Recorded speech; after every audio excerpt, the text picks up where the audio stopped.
তারিখের পরে কেউ যদি স্বপ্নেও দেখে আল্লাহ যদি আমার নির্বাচিত করে, আপনারা যদি ভোট দেন, 8 তারিখের পরে আর কোন কেষ্টপুরে কারো হাত কাইটা নিতে দেওয়া হবে না। এই উঠান বৈঠকের সভার সম্মানিত সভাপতি জনাব মোকাদ্দেস ফকির, ইখলাস আলী ফকির এমপি মহোদয়কে ফুলের তোলা দিয়ে অভিনন্দন জানাচ্ছেন। আমার বাবা স্বাধীনতা পুরস্কার পাইছে, যুদ্ধে নেতৃত্ব দিতে, গেরিলা যোদ্ধা ছিল। আপনার বয়স স্বাধীনতা যুদ্ধের সময় 30-32 ছিল, আপনি যুদ্ধে যান নাই কেন? কারণ আপনারা যুদ্ধের বিপক্ষে ছিলেন। জীবনে ছাত্রলীগ করেন নাই, যুবলীগ করেন নাই, একবারে আওয়ামী লীগের প্রেসিডিয়াম মেম্বার। তাই আমার দায়িত্ব আমি পালন করছি। কৃষ্ণপুরবাসী, আপনারা আমারে বিশ্বাস করেন? আমার উপর ভরসা আছে? আপনারা জানেন যে আমি আপনাদের উন্নয়ন দিতে পারবো?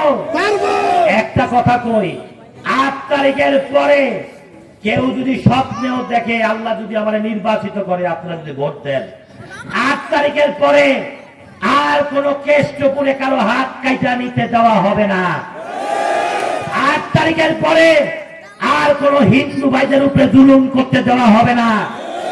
8 তারিখের পরে আর কোন সন্ত্রাসীদের এই কেষ্টপুরের মাটির থেকে যদি উৎখাত না করছি, রাজনীতি করব না।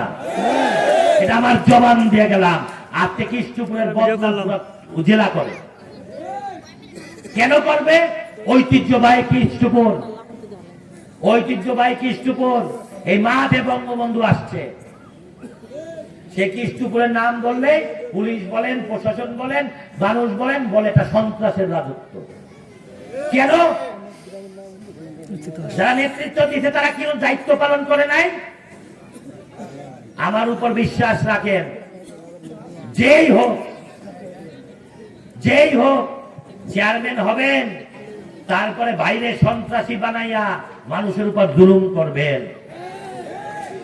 8 তারিখের পর সে যেই হন, স্বপ্নেও কোনোদিন চিন্তা করেন না যে এই কৃষ্ণপুরে আর কারো উপরে আপনারা চাঁদাবাজি করবেন। কারণ আমরা দেখছি, আমি আজকে অনেকবার কৃষ্ণপুর দিয়ে গেছি, মানুষের বুক ফাইটা কান্দে, বুক ফাইটা। তাই এই কৃষ্ণপুরে আপনারা শান্তি চান? আমার হাত তুলে দেখান, চান নাকি? আপনারা শান্তি চান? একটা বার আমার সুযোগ দেন। আপনারা আমার কাছে আসছেন, একটা বার আমার সুযোগ দেন, একদম সিধা বানায় ফেলাবো, সিধা। কারণ মানুষ ভালোভাবে বাঁচতে চায়, মানুষ সুন্দর জীবন চায়, বাচ্চাদের ভবিষ্যৎ আছে। তাই আমি বলবো, আমার উপর বিশ্বাস রাখেন, কোন সন্ত্রাসী করতে পারবে না। তাই আজকে আরেকটা কথা বলি, সামনে নির্বাচন, 3টা উপজেলা, 5.5 লক্ষ ভোট। আমরা এই কৃষ্ণপুরে অনেক চেষ্টা করতেছি, কিন্তু তার কোনো সময় লাগতেছে মানুষগুলোকে চেনার।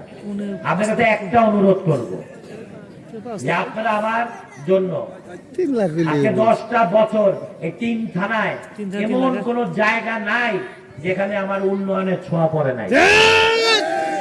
তাই আপনার কাছে একটা অনুরোধ করব, 10টা বছর আমি কষ্ট করছি, আমি আমার ইমানের সাথে আমার দায়িত্ব পালন করছি। আপনাদেরও দায়িত্ব আছে, সব আমার